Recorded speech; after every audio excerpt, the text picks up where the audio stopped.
Hello my dear student. Today we are discussing about the topic limitations of Ohm's law. ठीक है, previous lecture में हमने electric current के बारे में डिस्कस किया, करंट डेंसिटी के बारे में डिस्कस किया, ड्रिफ्ट वेलोसिटी के बारे में डिस्कस किया, ओम्स लॉ के बारे में डिस्कस किया और हमने बहुत सारे डेरिवेशन किए, बहुत सारे फॉर्मूलाज भी हमें मिले। ठीक है, हमारा नेक्स्ट टॉपिक है लिमिटेशंस ऑफ ओम्स लॉ। ठीक है, मतलब कि ये जो ओम्स लॉ है क्या वो हर जगह एप्लीकेबल है या कौन कौन सी ऐसी जगह है जहां पर ओम्स लॉ फॉलो नहीं होता है। ठीक है, तो यही चीज हमें यहां पर डिस्कस करनी है। ओके, तो यहां पर है हमारा टॉपिक है लिमिटेशंस ऑफ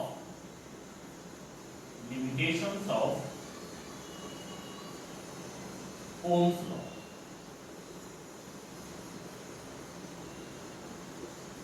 देखिए लिमिटेशंस ऑफ ओम्स लॉ में है, नॉर्मली आपने ओम्स लॉ पढ़ा, ओम्स लॉ में हमने ये पढ़ा कि V is directly proportional to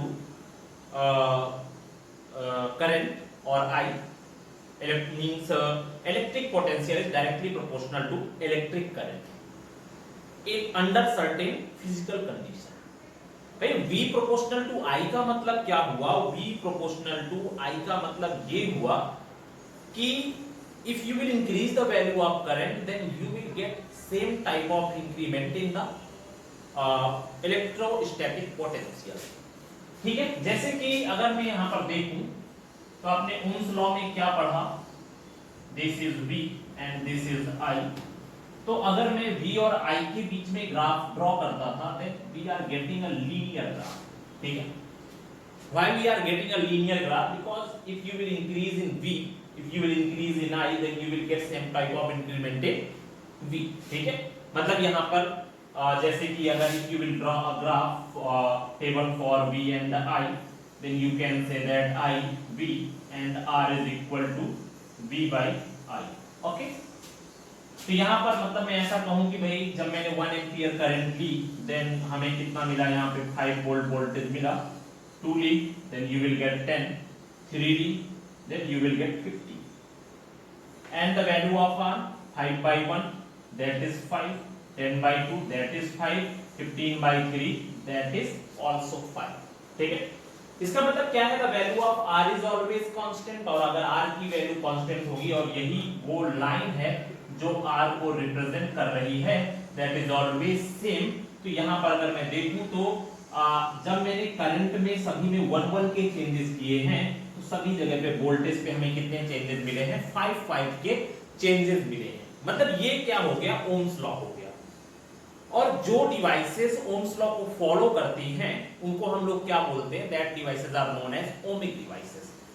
okay, after that what are, अभी इसमें से जो डिवाइसेस ओम्स लॉ को फॉलो नहीं करती उनको हम लोग क्या बोलते हैं? नॉन ओमिक डिवाइसेस बोलते हैं। अब ये नॉन ओमिक डिवाइसेस में क्या कंडीशन होगी V और I के रिलेशन की?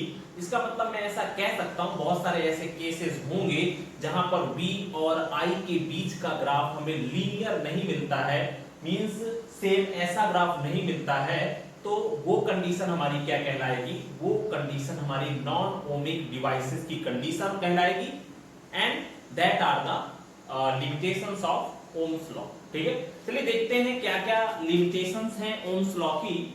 तो इसमें से सबसे पहली कंडीशन मान लो हम लोग देखते हैं 1 by 1 करके इसको समझते हैं। पहली लिमिटेशन है, फर्स्ट लिमिटेशन, यहां पर हम लोग ऐसा करते हैं कि when any current will be flowing in any circuit. ठीक है, जब कोई भी करंट किसी भी सर्किट में फ्लो होती है then you will get the temperature और due to heat its temperature will increase. ठीक है, होता क्या है? किसी भी कंडक्टर में कभी भी करंट फ्लो होती है तो वहीं कहीं ना कहीं रेजिस्टेंस की वजह से वहां पर हीट प्रोड्यूस होती है and the temperature of that resistance will increase. और आपको पता है कि due to this heat when the temperature will increase, जैसे ही रिलैक्सेशन टाइम की वैल्यू इंक्रीज होगी तो करंट की वैल्यू भी क्या हो जाएगी? इंक्रीज हो जाएगी। इसका मतलब मैं कह सकता हूं when you will increase the temperature then the relaxation time will decrease and when the relaxation time will decrease then the value of current will decrease, and if you will decrease the temperature, then the value of relaxation time will increase and the value of current will also increase. ठीक है, अब भाई 100% हमने यहाँ पे potential तो same रखा है, बट आपने क्या किया यहाँ पे टेम्परेचर के अकॉर्डिंग कहीं ना कहीं यहाँ पर करंट की वैल्यू चेंज हो गई। ठीक है, तो अभी चलिए इसको देखते हैं कैसे इसका ग्राफ बनेगा। तो मैंने आपको बताया व्हेन इलेक्ट्रिक करंट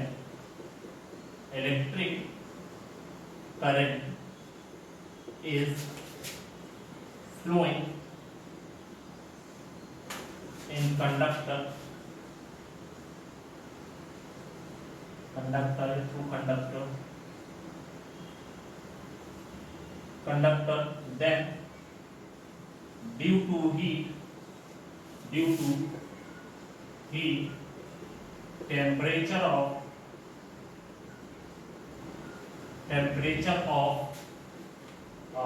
इसका टेम्परेचर ऑफ रजिस्टर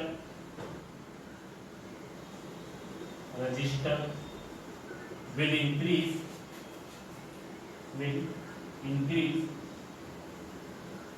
ठीक है, क्या होगा यहाँ पे, जैसे ही करंट का फ्लो हुआ वैसे ही ड्यू टू हीट टेम्परेचर क्या हो गया, रजिस्टर का टेम्परेचर बढ़ गया। ठीक है, अब जैसे ही टेम्परेचर रजिस्टर का बढ़ेगा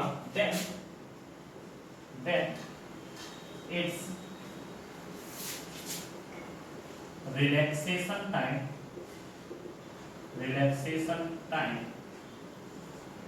decrease।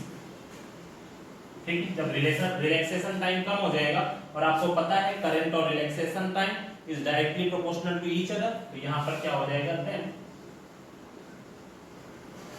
Current is also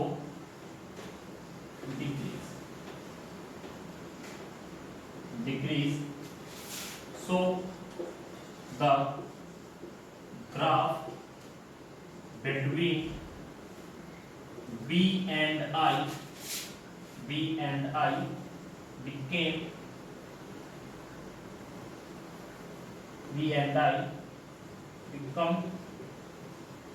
curve। ठीक है, मैंने आपको बताया कि अगर किसी भी सर्किट में से कोई भी इलेक्ट्रिक करंट फ्लो होती है तो यहाँ पर होता क्या है, जैसे ही करंट फ्लो हुई हीट प्रोड्यूस हुई, हीट की वजह से टेम्परेचर बढ़ा, टेम्परेचर बढ़ने से रिलैक्सेशन टाइम कम हुआ, और रिलैक्सेशन टाइम कम हुआ तो करंट कम होगी। तो आपको पता है वहां पर V और I का वो रिलेशन नहीं रह जाएगा, तो यहाँ पर जो V और I का ग्राफ होता है वो ग्राफ लीनियर ना बनके कैसा बन जाता है, थोड़ा सा कहीं ना कहीं कर्व हो जाता है। ये कैसा होता है, कर्व होने का मतलब स्टार्टिंग में तो ये लीनियर रहता है, धीरे धीरे करके टेम्परेचर बढ़ता है, यहाँ पर स्टार्टिंग में क्या होता है, ये लीनियर होता है, पर धीरे धीरे करके ये क्या हो, थोड़ा सा कर्व हो जाता है। तो ये हो गया हमारा पहली लिमिटेशंस की। होता क्या है कि ये आइडियल कंडीशन हर जगह नहीं होती है, जो ओम्स लॉ की जो आइडियल कंडीशन है ये क्या होती है, हर जगह नहीं होती है। होता क्या है, जैसे ही इसमें करंट का फ्लो हुआ वैसे ही उसमें से टेम्परेचर में चेंजेस होते हैं, and when you will get the changes in temperature then you will also get the changes in current. देन आपका जो ग्राफ था पहले जैसा ग्राफ नहीं रहेगा, ये कैसा हो जाएगा, कर्व हो जाएगा। ठीक है, पहली लिमिटेशंस तो इसकी ये होगी।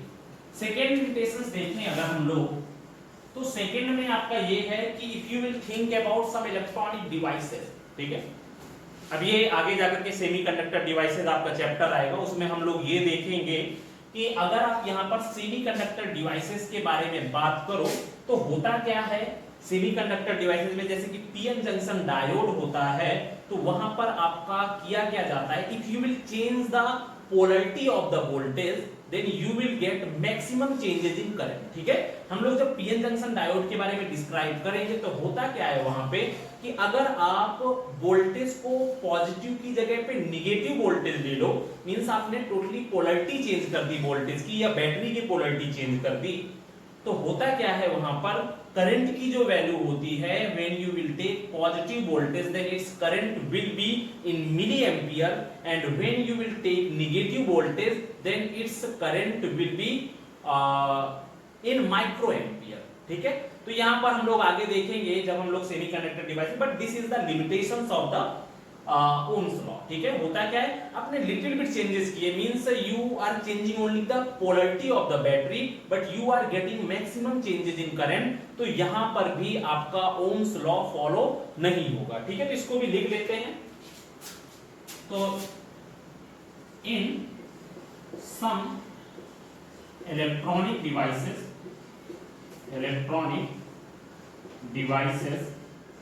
some electronic devices such as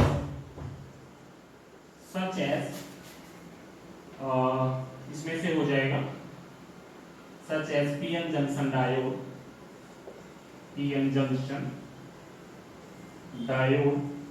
ठीक है। इन सब electronic devices such as PN junction diode, तो होता क्या है, PN junction diode, if we change the sign of voltage, then we are getting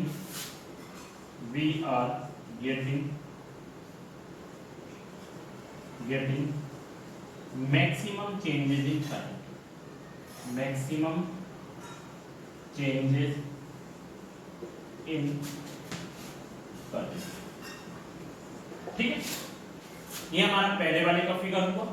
दूसरे वाले का अगर हम लोग देखें, you will draw the graph for this, then ये हमारा हुआ positive voltage and this is negative voltage, इसको फॉरवर्ड बायस, इसको रिवर्स बायस वोल्टेज बोलते हैं, ठीक है। ये हमारी करंट हो गई, this current will be in milli ampere and this current will be in micro ampere, ठीक। इसका जो ग्राफ होता है कुछ इस तरह से बनेगा, ओके, और इसका जो ग्राफ होगा ये ऐसे बनता है। तो आपने देखा यहाँ पर भाई ये ओम्स लॉ फॉलो नहीं कर रहा, ये कर्व एक ग्राफ बन रहा है। आपने देखा यहाँ पे कि सिर्फ आपने पोलैरिटी चेंज की, जब पॉजिटिव वोल्टेज था then we are getting current in milli ampere and when its polarity is negative then we are getting current in micro ampere. तो ये हमारा हो गया फर्स्ट और सेकंड, इसकी लिमिटेशंस हो गई। और भी अभी हम लोग देखते हैं, और भी इसकी बहुत सारी लिमिटेशंस हैं, फर्स्ट और सेकंड हो गई, ठीक है। पहली ये है कि आपको टेम्परेचर की वजह से करंट में चेंजेस होते हैं, जिसकी वजह से ग्राफ हमारा क्या बनता है, कर्व बनता है। Second limitations, in case of electronic devices if you will change the polarity of the battery then we are getting maximum changes in current, ठीक है। ये हमारा सेकंड हो गया।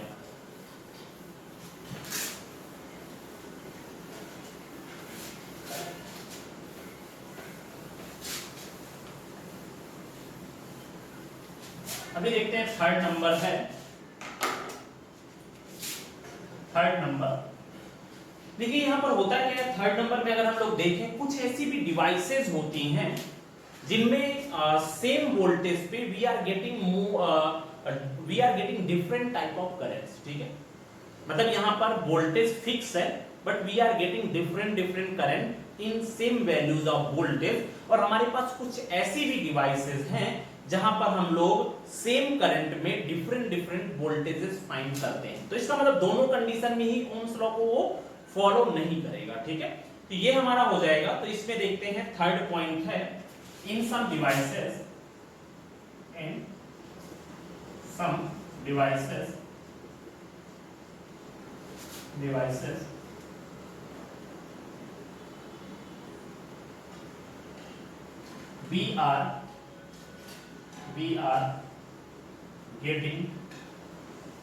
we are getting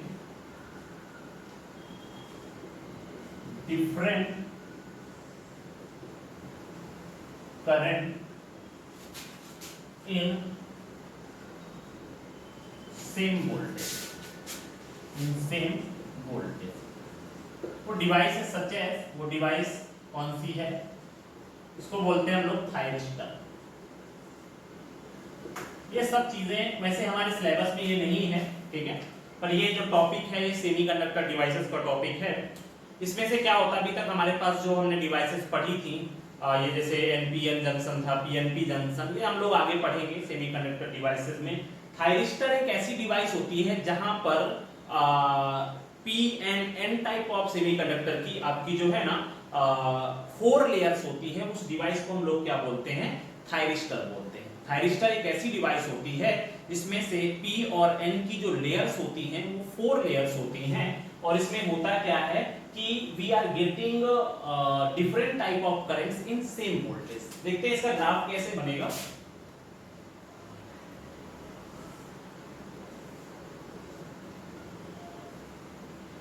ये हो गया इसका, ये हमारा वोल्टेज हुआ, करंट हो गई, ठीक है। इसमें से आपका ग्राफ कुछ इस तरह से है,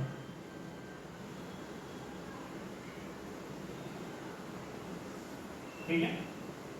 so we can say that यहां पर अगर मैं देखूं तो द वोल्टेज विल बी, मान लो यहां पे वोल्टेज मैंने V1 माना, अब यहां पर वोल्टेज सेम है बट यहां पर हमें दो तरह की करंट मिल रही है, this one is I1 current and this one is I2 current. तो मैंने यहाँ पर देखा कि सेम वोल्टेज पे जो करंट हमें मिल रही हैं वो डिफरेंट डिफरेंट करंट मिल रही हैं, तो यहाँ पर भी हमारा ओम्स लॉ फॉलो नहीं होगा, ठीक है।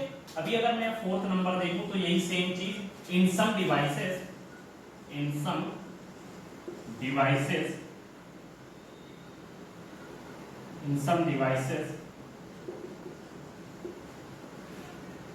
we are getting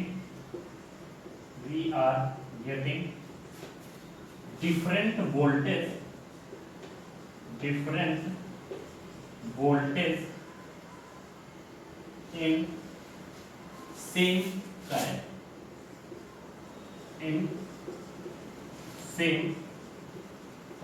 ठीक है।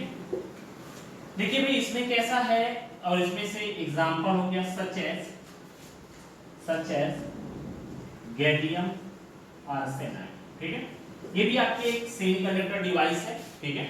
ये जितने भी हमने मैक्सिमम जो एग्जांपल्स लिए हैं वो सभी के सभी लिमिटेशंस में सेमीकंडक्टर डिवाइसेस से मैक्सिमम इलेक्ट्रॉनिक डिवाइसेस होती हैं जो ओमिक डिवाइसेस नहीं होती हैं, ठीक है।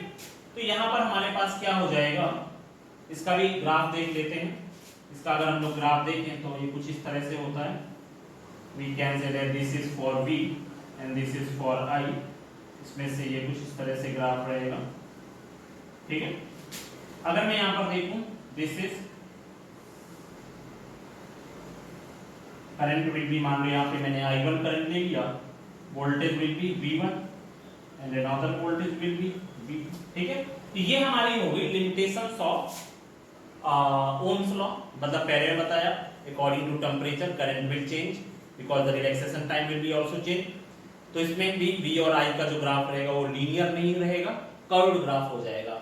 उसके बाद मैंने सेकंड में आपको बताया, सेकंड में ये था कि अगर मैं यहाँ पर देखूं तो सेकंड कंडीशन में हमारा ये था कि यहाँ पर होता क्या था कि हमारे पास कुछ ऐसी सेमीकंडक्टर डिवाइसेस होती थी, if you will change the polarity of the voltage then we are getting different current and we are getting maximum changes in current, ठीक है। थर्ड भी हमने और फोर्थ भी हमने इलेक्ट्रॉनिक डिवाइसेस का लिया। we have a device like thyristor in which we are getting different current on same voltage, and in case of gallium arsenide we are getting same current in different voltage, okay। तो ये हमारा हुआ limitations of Ohm's law, ठीक है। अभी हमारा next topic है effect of temperature on resistivity and resistor, ठीक है। हमारा नेक्स्ट टॉपिक है effect of temperature in resistivity and resistor, ठीक है। Effect of temperature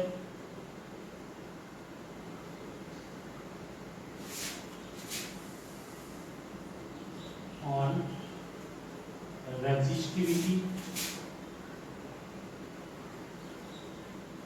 and resistor, ठीक है। टेम्परेचर का क्या क्या इफेक्ट होता है रजिस्टर और रजिस्टिविटी पे वो हमें यहाँ पर देखना है, ठीक है। वैसे भी आप लोग पहले भी पढ़ चुके हो कि resistivity is inversely proportional to relaxation time.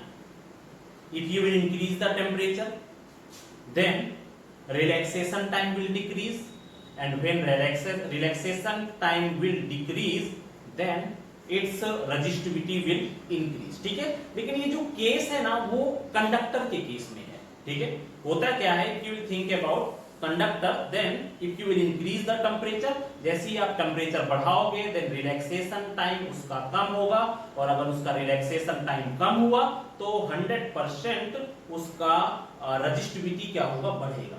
ठीक है, तो ये तो आप जानते हो. इन केस ऑफ कंडक्टर यहां पर है, इन case of conductor, in case of conductor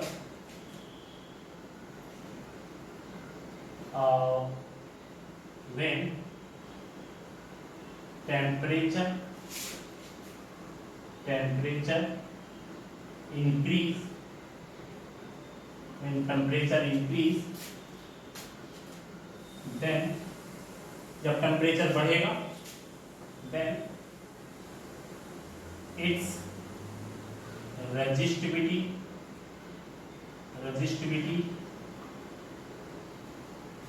and resistance will increase.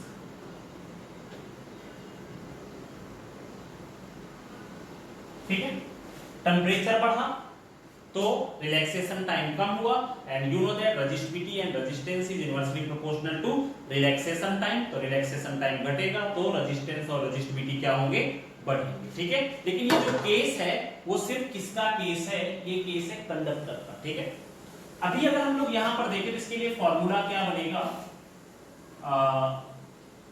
Late resistivity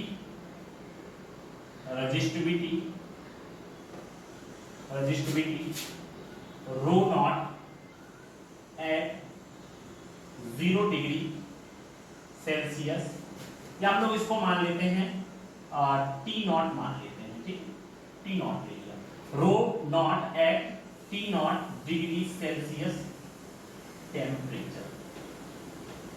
ठीक है, यहां पर मैंने माना है कि ऐसा सपोज कर लेते हैं कि जो रेजिस्टिविटी है, जब हमारा temperature near about 0 degree Celsius रहता है या टी नॉट पे रहता है टेम्परेचर, तो यहां पर हम लोग ऐसा कह सकते हैं, तो रेजिस्टिविटी कितनी है, रो नॉट जितनी है. ठीक है, and eight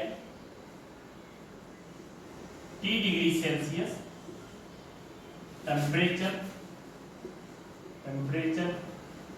its resistivity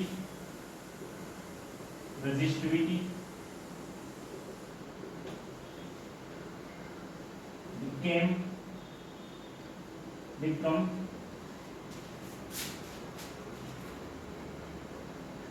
rho T. ठीक है, मतलब यहां पर जब टेम्परेचर टी डिग्री सेल्सियस है, रियल में होता है क्या, this is the initial temperature, और ये टेम्परेचर 0 डिग्री सेल्सियस ही कंसीडर किया जाएगा. ठीक है, अगर गिवन नहीं है तो. ठीक है, तो और टी डिग्री सेल्सियस पे टेम्परेचर कितना है, रोटी है, तो हमारा ये जाकर के एक नया फॉर्मूला बनेगा, rho T is equal to rho naught and 1 plus alpha T minus T naught. ठीक है, T naught is the initial temperature, T is the final temperature, alpha क्या है, अल्फा को हम लोग बोलेंगे this is known as a temperature coefficient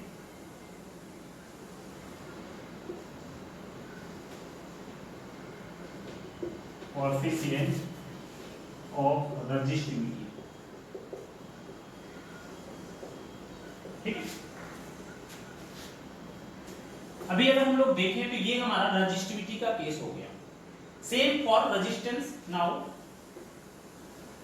for resistance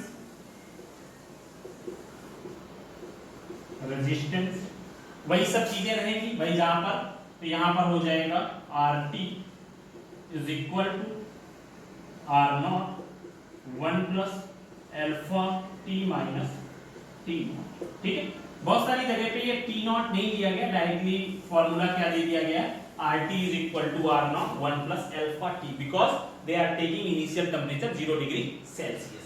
तो ये हमारा हो गया इन case of conductor what will be the formula for this, और इसके बाद दूसरी चीज कि टेम्परेचर के बढ़ने के साथ रेजिस्टिविटी क्या होती है हमारी, इंक्रीज होती है, बिकॉज रिलैक्सेशन टाइम क्या होता है, डिक्रीज होता है। तो ये कंडक्टर के केस में ऐसा रहेगा, ठीक है। अभी अगर मैं यही चीज देखूं सेमी कंडक्टर के केस में क्या होगा, तो देखें अगर हम लोग इन केस ऑफ, ये अपना लिख लेना, अभी हम लोग देखते हैं इन केस ऑफ सेमी कंडक्टर।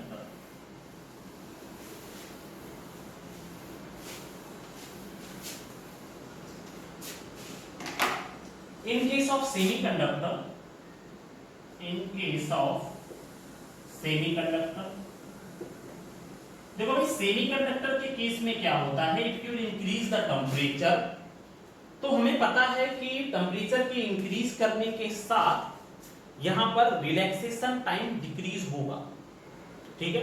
पर प्रॉब्लम ये है कि जैसे ही आप सेमीकंडक्टर के केस में टेम्परेचर बढ़ाओगे, then you will get number of free electron per unit volume will also increase, ठीक है। यहां पर होगा क्या कि जैसे ही आपने टेम्परेचर बढ़ाया तो यहां पर हुआ क्या कि टेम्परेचर बढ़ाने के साथ ही आपका क्या हुआ, number of electron per unit volume will also increase. और आपको पता है कि रेजिस्टिविटी के केस में होता क्या है, resistivity is also inversely proportional to, होता क्या है रेजिस्टिविटी का फॉर्मूला अगर हम लोग देखें तो यहां पर resistivity is equal to m upon में n e स्क्वायर टर्म, ठीक है। ये फॉर्मूला है। मैंने देखा कि भाई if you will increase the temperature, अगर आप टेम्परेचर में इंक्रीमेंट करते हो then you will get decrease in relaxation time. पर प्रॉब्लम ये होगी सेमीकंडक्टर के केस में एक चीज और होता है कि जैसे ही रिलैक्सेशन टाइम कम होगा या टेम्परेचर आप बढ़ाओगे तो number of free electron per unit volume will also increase. और अगर जो है ना, और जो ये नंबर ऑफ फ्री इलेक्ट्रॉन जो इंक्रीज होता है वो रिलैक्सेशन टाइम के डिक्रीज होने के कंपैरिजन में बहुत ज्यादा होता है, तो इसका कोई ज्यादा इफेक्ट नहीं पड़ेगा। इसका मतलब अगर ये इंक्रीज होगा तो टेम्परेचर के बढ़ने के साथ हमारी रेजिस्टिविटी क्या होगी, डिक्रीज होगी, ठीक है। क्योंकि यहां पर रिलैक्सेशन टाइम कम जरूर हो रहा है पर नंबर ऑफ इलेक्ट्रॉन के कंपैरिजन में बहुत कम चेंजेस हो रहे हैं, और अगर इसमें बहुत कम चेंजेस होंगे तो 100% इसमें से क्या होगा, डिक्रीज होगा। पहले कंडक्टर के केस में टेम्परेचर बढ़ा तो रेजिस्टिविटी बढ़ती थी, रेजिस्टेंस बढ़ता था, पर in case of semiconductor when you will increase the temperature then relaxation time will decrease but number of electron per unit volume will also increase, then its resistivity will decrease। तो ये हमारा case हो जाएगा semiconductor का। तो in case of semiconductor when temperature increase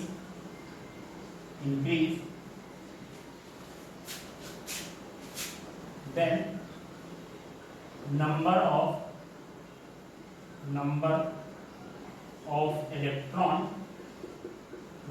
electron per unit volume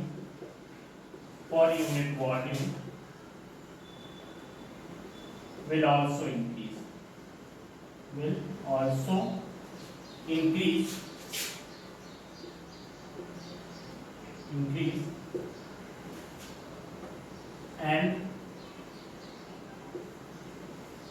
and this increment in electron, the number of electron and this increment in number of electron is more than that of decrease in relaxation time so with increase in temperature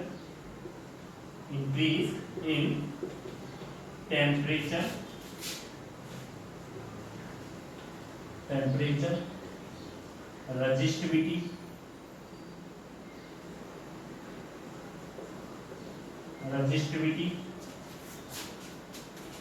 will decrease of semiconductor। ठीक है, मतलब यहां पर क्या हुआ, semiconductor devices में it will increase the temperature, relaxation time कम होगा, पर साथ में number of electron per unit volume will also increase, और अगर वो बढ़ गए तो रेजिस्टिविटी क्या हो जाएगी, कम हो जाएगी। ठीक है, सेम केस किसके लिए होता है, इलेक्ट्रोलाइट मटेरियल के लिए भी ऐसा ही होता है। उसमें से होता क्या है कि उसमें से जो आयंस होते हैं वो क्या हो जाते हैं, बढ़ जाते हैं। तो इसमें अगर हम लोग देखें, इन case of electrolyte material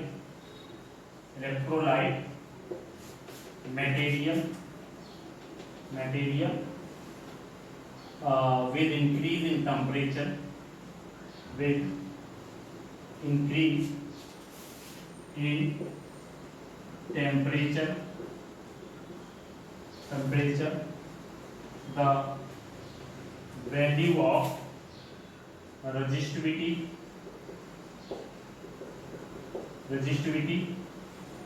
will decrease। ठीक, ये हमारा हो गया effect of temperature on resistivity and register.